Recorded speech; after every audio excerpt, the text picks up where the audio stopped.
What's up, everyone, and welcome back to the channel. Yeah, definitely welcome back with Outfit Fab or Fabrication, whichever you prefer. Now, my last video, I was explaining on how I was going to wrap my frame, or how I would go about doing it. The cross members, A-arms, this and that. Now, where I'm at right now would be like a part quarter or 3/4. So I got the side rails done, the top, the back. I'll be getting back there in a little bit, but I'm already thinking, homies that are popping in this, am I having an Impala, am I having a G-body, this and that. I'm gonna explain a few things, but also definitely shout out to the ones on the channel, supporting the channel. Yeah, I got much love for that. All y'all, whether you're riding, having them built, riding, building them yourself, hitting shows, whichever. All right, much love. All right, so let's jump into this. What I've been doing, okay? So I've been doing this off and on. I'm pretty busy, so this back here is like a couple hours, or not a couple hours, 3 days and a few hours of work. All right. So if you know how to weld out there, whether it's MIG, arc, even old school, arc, I'm not going to say acetylene, no, but you know how to arc weld, you know how to use a torch. You could do anything, and especially if you know how to use like a plasma, which I use. You can see the tips right here, these consumables, burning through them. My camera won't focus, but it's all good. But yeah, I mean, that's cutting quite a bit though, all right? So just to go over some things you might have seen already, maybe you might not have, all right? Wrapping a frame is pretty much the same depending on what you're doing. If you're just doing the back, like I pretty much almost have done, or just the back and front, there's some stuff about this different, which I'll explain in this video, okay? Where you want your, extend your reinforcement and stuff. But as far as what I've been doing, which you might have seen this already, if you're looking at Lowrider stuff or maybe whichever, I'm making my templates to cut my pieces out to mock them up to the frame, all right? So if you don't know about this is just simple paper, or actually I think they call it paper board. And you could pick this up at your local 7-Eleven down on the corner. Or no, not really. You could pick this up at like Walmart for dirt cheap.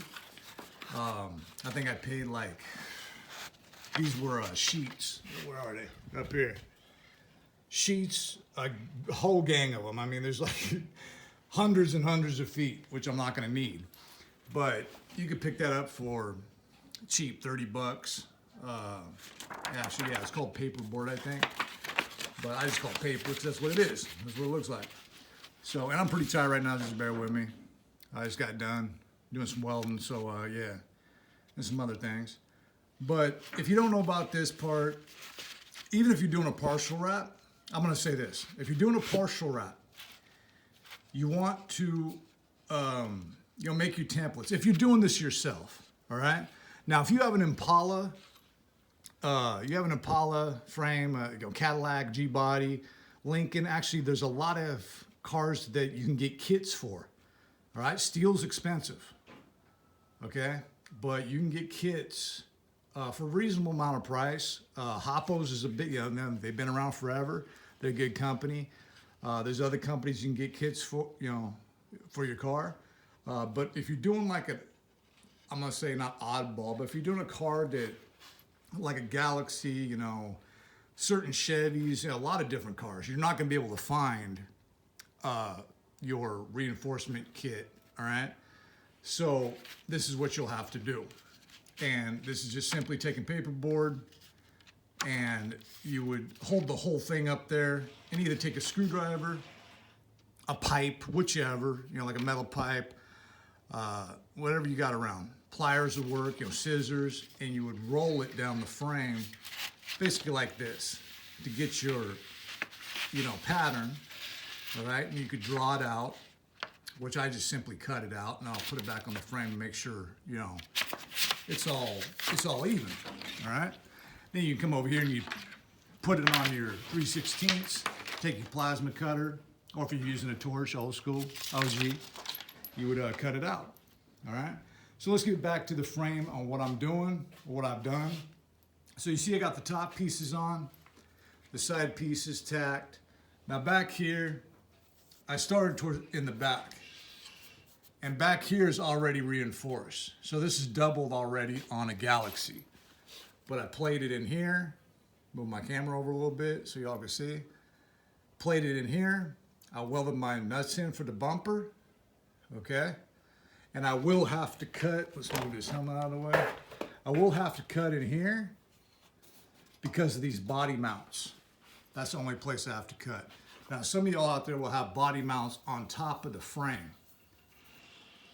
And that you will have to just plasma cut your hole out and just continue to, you know, make your templates and stuff. But my mounts, or Galaxie mounts, are on the outside. So I will be plating these two, just on the outside and probably on the inside. Now, if you're doing a partial wrap, and you either or, if you got your body mounts on the inside, or I mean on the top of the frame, try to do as much as you can. One piece it. All right? But if you have to stop, try to cut an angle. So if you're like a little past the arch, cut at an angle or make a U. That distributes the strength 4 to 5 in their inches. If you cut it straight and weld it, it's just right there, okay? But if you do like a cross like this, I'm pretty tired, so just bear with me, or a U or a circle, kind of like this, it distributes the strength more, all right? If you're doing partial wraps. If you're doing full wraps, you can just cut it straight, or if you got the mounts like I do, just cut it straight, weld it, keep going, you wrap the frame, you got plenty of strength. All right, so right here on how I do it, like bros do it different, so let me get up a little bit higher right here. So this weld right here, which you know, ignore some of it, you know, sometimes I get tired, is I burn in from, like I started this with the outer plate, I burn into the frame. See if I can get a good, you know, it's burnt really good into the frame. That's what I want. Then I'll take, which is just a quick tack, I'll burn into the frame and the top plate. So I'm basically doing double passes, which I don't mind. Some homies just weld from the frame into both plates, which there's nothing wrong with that, but I'm also using that 70-18 rod. All right, it's like every time I pull this rod up, the numbers are right there. But 70-18 all the way. Strongest weld, shear strength, everything. Look into it. I mean, you know, I'm gonna say MIG welding is quicker, but you know, everybody does his thing, you know what I'm saying? So once I double pass and I burn both sides, I just knock it off. So this would be ready for, you know, I'm not trying to make it all showroom because we ride them and stuff, but if I get down here, you can see the angles.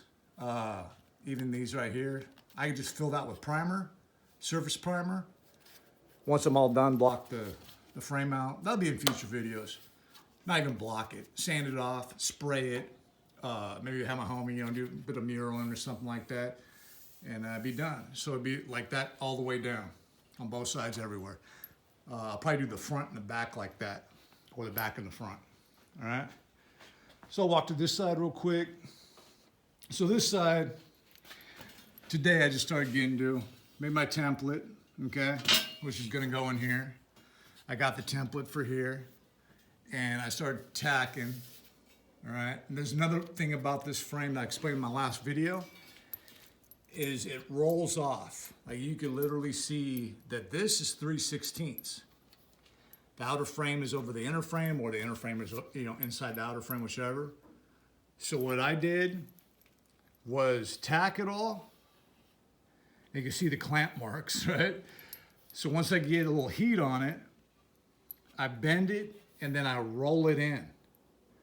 Okay, you could actually see the bend a little bit, which later on the bottom and paint, you know, and just smoothing out a little bit. It's not gonna be noticeable, be nice and clean.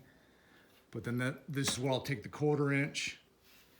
So, you know, I'll burn this plate in. I'll take my 1/4 inch and then burn the 1/4 inch into the frame. Then I'll knock it all down, make it look nice, you know? Right, so this is a long video.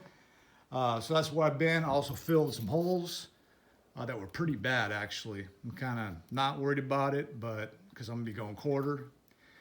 But yeah, from this bar actually went through the frame on both sides. And there's just years of dust and crap in there that made the outer part thinner. But I'll be going 1/4 inch in here, quarter inch box, 1/4 inch wall, and there should be no problem. And top and bottom, all right? Should be no problem at all. Especially my bridge is gonna be 1/2 inch to 3/4. So stay tuned to, you know, and I don't know what that was. Stay tuned in for those videos. And yeah, the rear end and everything, mocking up, you know, because Ford's got leaf springs. You see them over there, all right? So I'll be going through, you know, videos here and there. Maybe of me welding and cutting. I'm not sure yet. It's like when I get busy, I don't think about the camera. But, you know, if y'all want to see some of that, you know, throw it in the comment section. If not, you know, I'll do a lot of videos like this explaining it more. So, you know, when you're looking at a lowrider, that's stuff you want to look for, especially if it's fully wrapped. If you just see it like this, you know, it's like half tacked or whatever, nah. But, you know, yeah, I'll go through stuff later on and explain more. All right, so I hope you guys enjoyed this video. Everybody out there doing your thing, you know, hit the buttons up, and I'll catch you on the next one. Peace. Peace.